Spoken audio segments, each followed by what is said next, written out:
If you need to reduce a JPEG file size in Photoshop, the fastest and most effective method is using Save for Web Legacy. This is one of the best tools for shrinking image size because it helps remove hidden metadata and gives you precise control over quality and compression.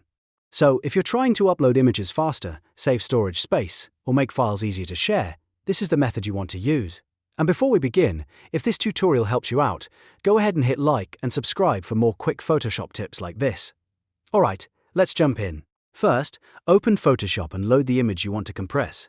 You can do this by going to File and then Open, or by dragging the JPEG directly into Photoshop. Once your image is open, take a moment to make sure this is the final version you want to export, because the next steps are all about reducing file size while keeping the image looking as clean as possible.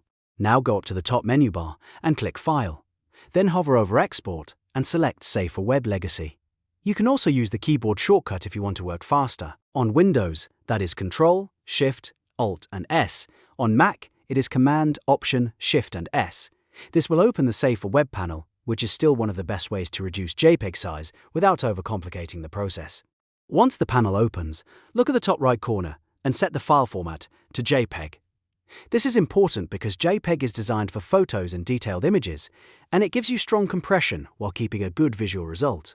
If your file is already a JPEG, you still want to make sure this format is selected so Photoshop exports it correctly.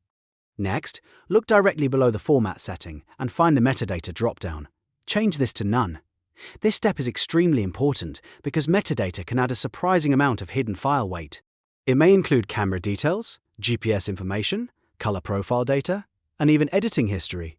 By removing all metadata, you are stripping out extra information that is not needed for the image to display properly, which can noticeably reduce the file size.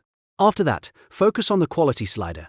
This is where you will control the balance between file size and image clarity. A good starting point is somewhere between 60 and 70. In many cases, this range can reduce your file size by a large amount while still keeping the image looking sharp to the human eye. If the image is for web use, social media, a blog, or a thumbnail, this range is usually more than enough. If you need the smallest possible file, you can lower it a bit more. But always keep an eye on the visual result so the image does not become too soft or blocky. As you make these changes, watch the bottom left corner of the preview window. Photoshop shows you an estimated final file size in real time, so you can immediately see how your settings are affecting the output. This makes it much easier to find the right balance without guessing. If the file is still too large, lower the quality a little more. If it looks too compressed, raise it slightly until you find the best sweet spot. You can also compare the preview with the original image to make sure it still looks good after compression. The goal is not just to make the file smaller, but to make it smaller without ruining the image quality. That is why this method is so useful. It gives you control, speed, and a clean final export all in one place. Once you are happy with the file size and the preview looks good, click Save. Choose the folder where you want to store the compressed JPEG, give it a file name if needed, and confirm the save. Photoshop will export the optimized version of your image with a much smaller file size. And that is how to reduce JPEG file size in Photoshop using Save for Web Legacy. It is quick, reliable, and perfect when you want the smallest file possible, without losing too much quality. If this video helped you, make sure to like the video, subscribe to the channel, and turn on notifications so you do not miss more Photoshop tutorials.